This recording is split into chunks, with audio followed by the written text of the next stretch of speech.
Okay, I had Alyson on my Giant TV episode. Here she is right here, and incredible. What a dynamic woman, a woman of faith, has a coaching business, doing some amazing things, has been very successful in her career, and just some great takeaways. She gets really deep with her clients in big, important issues, and I was very curious myself to learn about how she handles that and what she's dealing with. And I walked away just with incredible insight from Alyson on what she's doing. You're going to love this discussion with her. Let's go jump into Giant TV.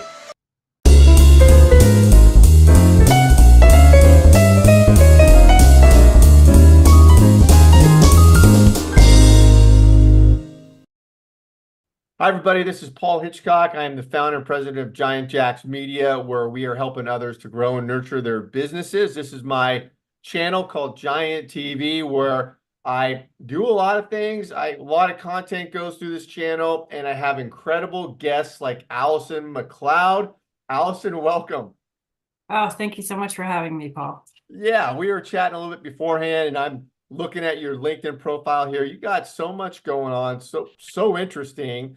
So I want to jump right into this, and if you could just tell everyone a little bit about your background. Like, what have you been doing? Oh my goodness. About 3 years ago, I went back and finished my degree while I got both hips replaced. Oh my And God, hip repair. Oh, geez, that sounds lovely. I feel much better now.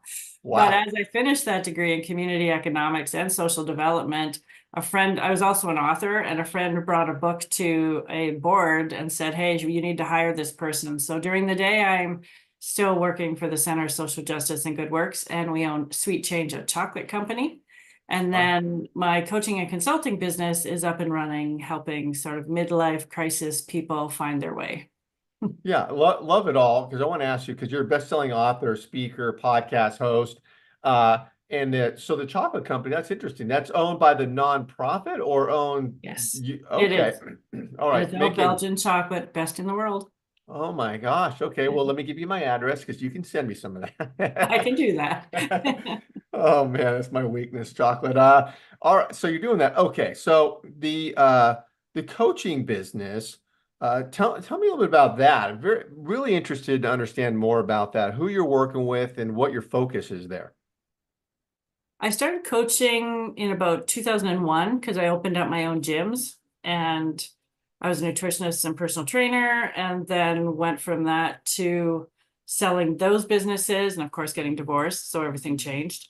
And then moving into more of a health and wellness coach in about 2012.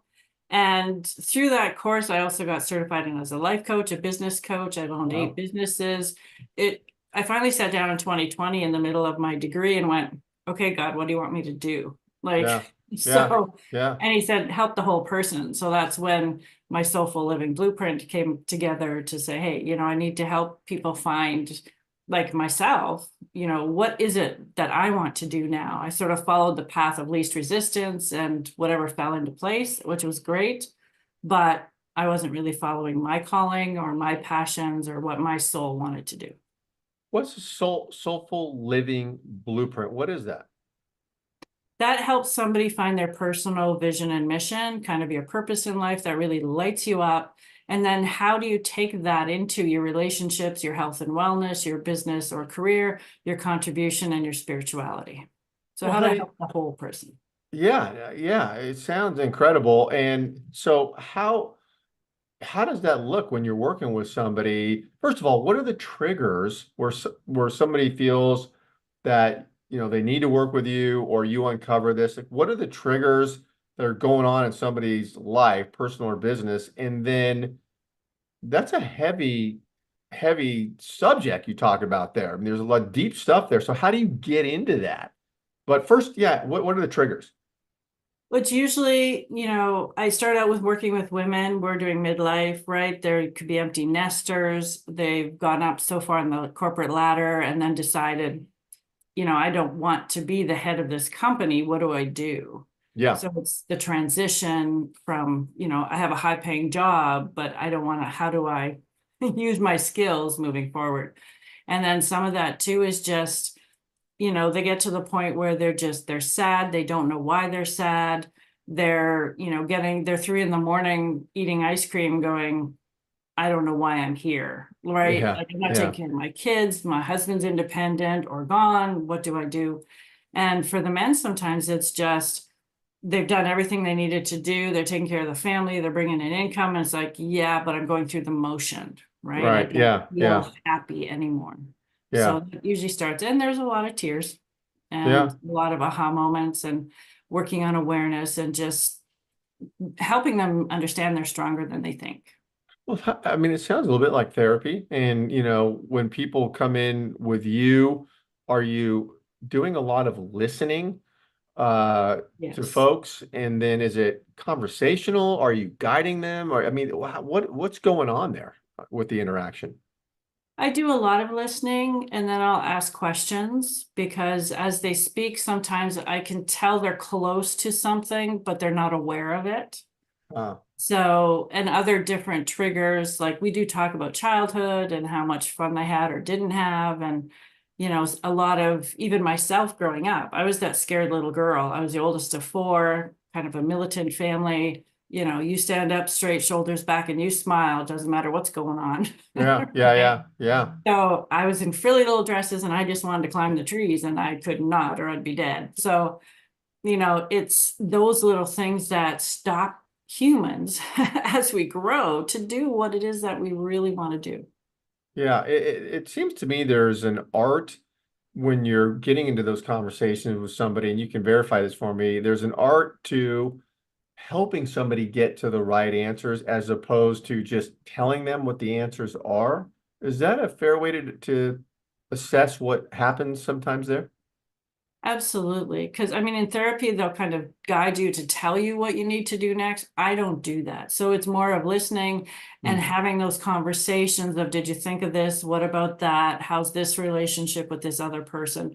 And just sort of, they will come to the understanding of what's beneath it and what hurts. Yeah. And I'm there to listen. I'm there to love on them. I'm there to not judge. I'm there to make sure that, they can go through this process in a nice, loving way without being too harsh on them. Yeah. Yeah. And is there are you trying to get to a point like where's the result at the end, or is there a result at the end, or how do you get to the end of an interaction where you feel like something has been accomplished? Usually after every coaching session, they really get the feeling that, oh, okay, they have more awareness, they have a freedom, there's a lightness about them. And this is from feedback from my clients because it's just that, oh, I never thought of it that way. Right. And sometimes they're so angry with somebody, but it's turning it and saying, but they're going through this. So what do you think? And it's like, oh, so it's compassion, it's passion, it's, the love for where they're at. And then the results are very different for men and women, but the clarity in where they want to go is just amazing. And Yeah. they feel more loved and they love themselves more for it. And they stop beating themselves up for making bad decisions or wrong decisions. And I say it's what you do going forward, not what you're looking behind. Yeah, and it's interesting because people who don't have somebody to talk to and with those sort of discussions, I can't imagine it myself. I mean, I've got my sources I go to, family and so forth are great people for me. But if someone doesn't have that, someone like you or family, I can't imagine that. And are you finding that the people that you come into contact with, they've bottled stuff up and they don't have someone they're talking to, or they haven't had a right person? Like what is the case normally? It's twofold. Either they haven't had the right person or they feel shame and they don't want to tell them. Oh, shame about the And event that occurred or something? about how they're feeling, Oh, right? okay. Yeah, yeah. Because I had one lady say, I make a 6-figure income. If I told people I was starting my own business, they'd shoot me. And I'm like, well, Oh, if you feel confident in it, they will feel confident in it, right? yeah, Because we're predestined to help you be safe and stay in your little bubble because you look good there. If you didn't look good there, then they're going to want change for you. But if you yeah. look good there, then they're going to have that reaction. Or on the other hand, people just want the change and they want to be able to grow, and they want someone who doesn't know them inside and out, because I'm not going to judge them. I'm not going to say, hey, you should have done this with Jack. I don't know who Jack is, so if it's somebody who they don't really know, I can just take them through questions and answers and crying to get to that answer. Yeah. Are you dealing with business issues, personal issues, both? Both normally. A lot of business owners or business owner wannabes are usually what come my way, only because of my background. So I can help them start businesses, figure out what it is they want to do in business, what are their gifts and skills, and then we figure out, where do you want to go from there? Okay, so it's not always trauma and some a negative experience they're having. It could be just an opportunity and how to go get that. Is that also part of it? Yes, and for the most part, I find that everyone is really stuck because of something they're afraid of. So fear rears its ugly head everywhere, and people tend to feed what's easiest. So Ah, I stay at my job, I do this, I get on the hamster wheel because I do it and I know it. mm-hmm. Not Yeah, that they don't. fear they don't do stuff. Fear, well, we know fear of failure. Is that what you're talking about? Fear of failure or other types of Fear fear? of failure, fear of success, there's extinction, loss of autonomy. They Oh, could have abandonment issues. And it could be abandonment issues from, a partner or when you were a child. But if somebody wants to reject you when you do a sales call, you're just going to go see it's not for me. oh yeah, yeah, yeah, Right. yeah, yeah. No, that's great because and I asked you about personal versus business. You can't really separate the two, right? I mean, your personal stuff, who you are, is interwoven in the business. And you mentioned, someone tells you no on the phone. There's a lot of psychology with sales reps that are selling, right? Yeah, Rejection and how to deal with it, all that. Yeah. absolutely. Yeah, yeah. Uh, do you when you get into more serious stuff with the folks you're working with, is it easy for you to step away from it and get back into your own life rather than kind of carrying stuff with you? Usually at the end of a session two, we'll have a little debrief. We'll talk about, what we talked about and how they're feeling and how they're going to deal with it for the week. And, for me too, I mean, I am Christ-centered, so I'll go away and I'll pray for them and keep them in my prayers. If they want me to, I'll pray with them and over them. So it isn't as dramatic as it would be if, I think in a therapy session. I know my Yeah, son was in one before and he came home just kind of, I learned from that. So it's like, no, I don't want you to go away feeling absolutely destroyed. yeah. That's the goal. It's to bring an awareness and then, reframe it and how are we going to fix it? Well, I know the answer already, I think, when I ask you this, but your faith is obviously important. So I imagine that you work and interact with others with faith faith being involved. Yes, that is the majority. But I mean, I don't, if somebody of another faith, interfaith wants to coach with me, I certainly will do that. Yeah. But your faith, I mean, is uh the way you lead a life of faith. I mean, is that woven into how you care about people and empathy and those sort of things when you have that faith in your own life? I think so. I mean, especially for me, Yeah. it's bless and release, forgiveness. Those are all parts of things that we talk about. Yeah. I think it's important because if we hold on to those things, it just eats us inside. And part of that too, I did some leadership training and I said, if you can't lead from inside, if you're not leading yourself well, how do you lead other people? Yeah, true. And for me, all of that is part of me being Christ-centered, but it's just, doing the right things the right way in the right time for the right people and the right reasons. Yeah. Yeah. Where's your business going the next, 1 to 5 years? I mean, do you have an agenda for your business going forward? What's the big focus for you?